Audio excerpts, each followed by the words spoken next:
Welcome to special analysis. నేను రమ్మ మండవ. ఈరోజు అనాలిసిస్లో భాగంగా మనం తీసుకోబోతున్న టాపిక్ ఏంటంటే పవన్ కళ్యాణ్ జగన్మోహన్ రెడ్డి కాళ్ళ మీద పడ్డ వీడియో ఒకటి వైరల్ అవుతోంది. అంతేకాదు ఇది సంస్కారానికి పెంపకానికి సంబంధించిన విషయం అని చెప్పేసి నేను టైటిల్ పెట్టినాను. ఆ అంశం గురించి ఇక్కడ మనం డిస్కస్ చేయబోతాం. లేటెస్ట్గా మనం చూసినట్లయితే గత 2 రోజులుగా నిన్న అదేవిధంగా ఈరోజు చాలా సీరియస్గా పవన్ కళ్యాణ్కి సంబంధించిన ఒక ఫోటో సోషల్ మీడియాలో ట్రెండింగ్ అవుతోంది. అది కూడా వైఎస్ఆర్సీపీ సోషల్ మీడియా హ్యాండిల్స్ నుంచే ఆ ఫోటో ఒక ఏఐ జనరేటెడ్ వీడియో అది. ఆ వీడియో హైలైట్ అవుతా ఉంది. అది ఫోటో కమ్ వీడియో. ఇక్కడ ఈ ఫోటోలో మనం చూస్తే పవన్ కళ్యాణ్ జగన్మోహన్ రెడ్డి కాళ్ళకు వంగి నమస్కారం చేస్తున్నట్టు, జగన్మోహన్ రెడ్డి కాళ్ళు పట్టుకొని కాపాడు అంటున్నట్టుగా ఆ ఫోటోని జనరేట్ చేయడం జరిగింది. ఏఐ జనరేటెడ్ వీడియో అది. Video come photo. సో అది చాలా వైరల్ చేస్తుంది వైఎస్ఆర్సీపీ సోషల్ మీడియా. ఈ అంశం మీద జనసేన శ్రేణులు చాలా సీరియస్‌గా రియాక్ట్ అవుతా ఉన్నారు. దాని మీద చాలా వైల్డ్‌గా కూడా రియాక్ట్ అవుతా ఉన్నారు. వాళ్ళు ఒక అసహనం తెప్పించేలాగా ఉంది ఆ ఫోటో. ఇక్కడే ఒక చర్చ జరుగుతోంది ఏంటంటే, ఇటీవల మనం చూసినట్లయితే లోకేష్‌కి సంబంధించి కూడా ఇక్కడ కొంత చెప్పుకోవాలి. ఒక చిన్న మ్యాటర్ చెప్పుకోవాలి. లోకేష్ ఏదైతే ఒక వీడియో వచ్చింది ఇటీవలే. టీడీపీ సోషల్ మీడియా హ్యాండిల్స్ నుంచి ఎవరో ఒక అభిమాని ఒక ఏఐ జనరేటెడ్ వీడియో పోస్ట్ చేశారు. ఆ వీడియోలో రోడ్డు మీద చంద్రబాబు నాయుడు, పవన్ కళ్యాణ్, లోకేష్ నడిచి వెళ్తా ఉంటే, నాకు ప్రతిపక్ష నేత హోదా ఇవ్వండి అని చెప్పి జగన్మోహన్ రెడ్డి ఒక ప్లకార్డ్ పట్టుకొని వాళ్ళ వెనకే పడతా ఉంటారు. ఆ వీడియో వచ్చిన తర్వాత లోకేష్ దాన్ని పోస్ట్ చేస్తూ, ఇలాంటి వీడియోలు మీకు ఆనందాన్ని ఇవ్వచ్చేమో గానీ, ఇలాంటి వీడియోలు కరెక్ట్ కాదు. ఇలా ఏఐ జనరేటెడ్ వీడియోస్ మీరు పెట్టకూడదు. అవతల వ్యక్తుల్ని అవమానించకూడదు. దయచేసి ఇలాంటి వీడియోలు పోస్ట్ చేయకండి అని చెప్పి ఒక రిక్వెస్ట్ పెట్టారు. అది మనం చూసాం. అదేవిధంగా పవన్ కళ్యాణ్ చాలా సార్లు పవన్ కళ్యాణ్ మాట్లాడుతూ వచ్చేవాళ్ళు. వైఎస్ఆర్‌సీపీ ఏదన్నా మా ప్రభుత్వ వైఫల్యాలుంటే వాటి మీద మీరు మాట్లాడండి. కావాలంటే అసెంబ్లీకి రండి. అంతేగాని మీ ఇష్టం వచ్చినట్టుగా, నోటికొచ్చినట్టుగా బూతులు మాట్లాడకండి అని చెప్పి ఆయన చాలా సార్లు వార్న్ చేశారు. ప్రత్యేకంగా జగన్మోహన్ రెడ్డి మీద నాకు పగేమీ లేదు.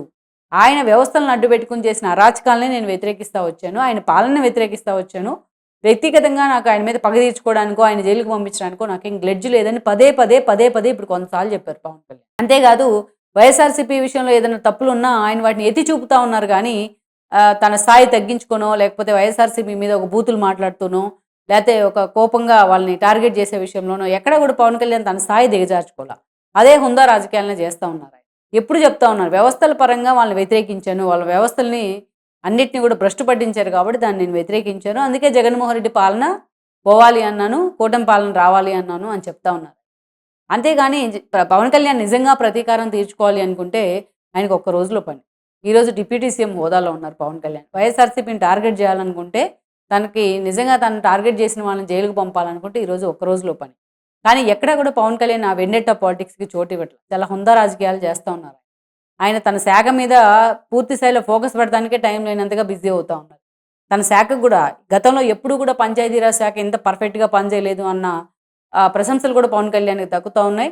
అదే సమయంలో అటవీ శాఖ మంత్రి హోదాలో ఆయన చేస్తున్న పర్యటనలు గానీ, మనం చూసాం ఏదైతే ఎర్రచందనం విషయంలో ఆయన అంత స్మార్ట్‌గా యాక్షన్ తీసుకున్న విధానం గానీ, చాలా సీరియస్‌గా హాట్ టాపిక్ అవుతున్నాయి ఈ అంశాలన్నీ.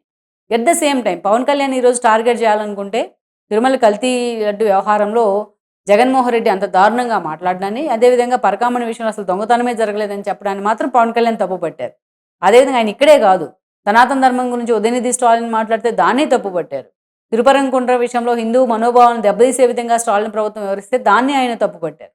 సో, ఈ రోజున స్వామినాథన్ మీద అభిశంసన తీర్మానం ఇస్తే దాన్ని కూడా ఆయన తప్పుపట్టారు. ఎక్కడ ఇలాంటి విషయాలు జరిగినా ఆయన తప్పుపడతానే ఉన్నారు. అయితే పవన్ కళ్యాణ్ అంత ఏదైతే అంత గౌరవంగా, అంత గౌరవప్రదంగా ఆయన వ్యవహరిస్తా ఉంటే, ఈరోజు ఇలాంటి సిల్లీ వీడియోలతో, సిల్లీ ఫోటోలతో వైఎస్ఆర్‌సీపీ ఏం చేద్దాం అనుకుంటాం. అంటే దీన్ని సునకానందం అంటాం మనం. అంటే పవన్ కళ్యాణ్ తన కాళ్ళు పట్టుకున్నట్టు ఒక వీడియో జనరేట్ చేస్తేనో, ఒక ఫోటో జనరేట్ చేస్తేనో, జగన్మోహన్ రెడ్డికి బుర్రా, బుద్ధి ఎక్కడన్నా 2 ఉండుంటే ఈ పాటికి ఆ పోస్టులను తొలగించండి అని ఆయన ఒక అప్పీల్ చేసి ఉండాల్సింది. ఇప్పటి వరకు కూడా ఆ పోస్ట్ ఇంకా సోషల్ మీడియాలో వైరల్ అవుతానే ఉంది. జనసేన శ్రేణులు దాన్ని ట్రోల్ చేస్తానే ఉన్నారు అదే స్థాయిలో. వీళ్ళు ఒక వీడియో చేస్తారు. జనసేనలో అంతకంటే జన సైనికులు నిజంగా చాలా స్వచ్ఛందంగా పవన్ కళ్యాణ్ కోసం పనిచేసే సోషల్ మీడియా సైనికులు చాలా మందే ఉన్నారు. మరి అలాంటి వాళ్ళు ఇంకా అద్భుతంగా ఏఐ జనరేటెడ్ వీడియో చేయొచ్చు. ఇంకా అద్భుతంగా దాన్ని వాళ్ళు వైరల్ చేయొచ్చు. కానీ పవన్ కళ్యాణ్ మాట మేరకు వాళ్ళు ఎక్కడ కూడా ఎక్స్‌టెంపోకి వెళ్లి బిహేవ్ చేసిన సందర్భాలను మనం చూడం. అంత చీప్ టేస్ట్‌గా, అంత చీప్‌గా ఇట్లాంటి ఫోటోస్ వండి వార్చిన పరిస్థితి అయితే జనసేన సోషల్ మీడియా నుంచి ఉండదు. పవన్ కళ్యాణ్ వరకు ఆయన సేఫ్‌గార్డ్‌గా ఉంటారు వాళ్ళు. పవన్ కళ్యాణ్ ఒక మాట ఎవరైనా అన్నారంటే విరుచుకు పడిపోతారు. అంతే అది అది లక్షణం నిజమైన సైనికుల లక్షణం. కానీ ఇది స్థాయికి మించి వాళ్ళ స్థాయి తగ్గించుకొని ఇంత అరాచకంగా సోషల్ మీడియా పనిచేస్తూ ఉంటే జగన్మోహన్ రెడ్డి ఇంకా వాళ్ళని పెంచి పోషిస్తూ ఉన్నారు. నిన్న మొన్న అమరావతిని పట్టుకొని వేసల రాజధాని అంటే బెయిల్ ఇచ్చి డబ్బులు పెట్టి మరీ అలాంటి వాళ్ళని బెయిల్ మీద బయటికి తెచ్చుకున్నారు. బోరుగడ్డ అనిల్ లాంటి వాళ్ళు పవన్ కళ్యాణ్ పిల్లల మీద దారుణమైన కామెంట్స్ చేస్తే అలాంటి వాడికి పిఎస్ఆర్ ఆంజనేయుల కోసం వాదించిన లాయర్ టీంని పెట్టి జగన్మోహన్ రెడ్డి నన్ను బయటికి తీసుకొచ్చాడు. నా వెనుక జగన్మోహన్ రెడ్డి కర్త కర్మ క్రియ మొత్తం జగన్మోహన్ రెడ్డి అని చెప్పి బోరుగడ్డ లాంటి ఒక దరిద్రుడు ఈరోజు మాట్లాడుతూ ఉన్నారు. మరి మొన్న విజయభాస్కర్ రెడ్డి అరెస్ట్ అయితే దాన్ని జగన్మోహన్ రెడ్డి వెనకేసుకొని వచ్చారు. ఒక వర్రాన్ని అరెస్ట్ చేస్తే దాన్ని జగన్మోహన్ రెడ్డి వెనకేసుకొని వచ్చారు. ఇలాంటి వాళ్ళని వెనకేసుకొని వాళ్ళకి లాయర్లను పెట్టి బెయిల్ తీసుకొచ్చి వాళ్ళని బయటికి తెచ్చి మళ్ళీ సమాజం మీద వదిలితే ఇదిగో ఇలాంటి పోస్టులే వస్తుంటాయి. జగన్మోహన్ రెడ్డి మొన్నటి ఎన్నికల్లో ఓడిపోవడానికి కారణం ఆయన అరాచక పాలన ఒక ఎత్తు అయితే ఇదిగో ఈ సోషల్ మీడియా దరిద్రాన్ని సమాజానికి అందించడం ఇంకొక కారణం. ఆ భయం నుంచి జనం బయటికి రాలేకపోతూ ఉంటే ఇంకా అలాంటి దరిద్రాన్ని ఇంకా అలాంటి భయాన్ని జనానికి ఇంకా పరిచయం చేస్తూ ఉన్నారు జగన్మోహన్ రెడ్డి. ఇక్కడే నేను చెప్పింది వీడియోలో పెంపకానికి ఇందాక టైటిల్లో చెప్పాను నేను. పెంపకానికి అదే తేడా ఇదే అని చెప్పేసి ఆ పోస్ట్ చూసిన తర్వాత మిగతా వాటి అన్నిటికీ కూడా సంబంధించిన సోషల్ కన్సర్న్ ఉన్న వాటికి కూడా సంబంధించిన విషయమే ఇది. కామన్ సెన్స్కి పెంపకానికి వీటన్నిటికీ తేడా ఇది. ఎందుకంటే మన సొసైటీలో మన ఆది గురువు ఎవరంటే తల్లే, ఆ తర్వాత తండ్రి. తల్లిదండ్రులే మన ఆది గురువు. సో మన తల్లిదండ్రుల పెంపకం ఎలా ఉంటే మన లక్షణాలు కూడా అలాగే ఉంటాయి. మన సమాజాన్ని చూసే విధానం కూడా అలాగే ఉంటుంది. మన సమాజంలో ఉన్న ఇష్యూస్ మీద స్పందించే విధానం కూడా అలాగే ఉంటుంది. సో మనం నిజంగా ఒక తప్పు చేస్తున్నామంటే మన పేరెంట్స్ మనల్ని వార్న్ చేసిన విధానం మనల్ని ఎప్పుడు కూడా గిల్ట్ చేస్తూనే ఉంటుంది. నిజంగా తల్లిదండ్రులు చక్కగా పెంచితే. కానీ ఇదెందుకు నేను పెంపకానికి సంబంధించిన విషయం అన్నానంటే ఇలాంటి మెసేజ్లు ఇవ్వడం ద్వారా జగన్మోహన్ రెడ్డి ఏం సాధించాలనుకుంటున్నారు నాకు అర్థం కావట్లా. ఇప్పటికే తల్లిని చెల్లిని గెండేశారని అపప్రద మూట కట్టుకున్నారు. ఏ పొలిటీషియన్ చేయని విధంగా తల్లి మీదే ఏకంగా భార్యతో కేసులు వేయించారని అపప్రద ఇంకోటి మూట కట్టుకున్నారు. తల్లి చెల్లిని బయటికి గెంటేశారు. నాన్న పేరుని లేకుండా చేశారు. ఇన్ని చేసిన జగన్మోహన్ రెడ్డి ఈరోజు సోషల్ మీడియా వేదికగా కూడా ఆ ఉన్న గౌరవాన్ని కూడా ఆయన పోగొట్టుకుంటున్నారు అంటేనే ఆయన పెంపకం ఎలాంటిదో మనం అర్థం చేసుకోవాలి. ఇప్పటికీ జనం ఆ భయంలోంచి కోలుకోలేకపోతుంటే ఒక రెంటపాలలో సెంగయ్య తల మీదకి ఆయన కారెక్కించడం, ఒక బంగారుపాలెంలో మామిడికాయలు తొక్కించడం, అంటే తలకాయలకి మామిడికాయలకి ఆయన తేడా తెలియట్లా. సోషల్ మీడియాలో పెట్టే పోస్టులు ఇంకా సమర్థిస్తూ ఉంటాడు.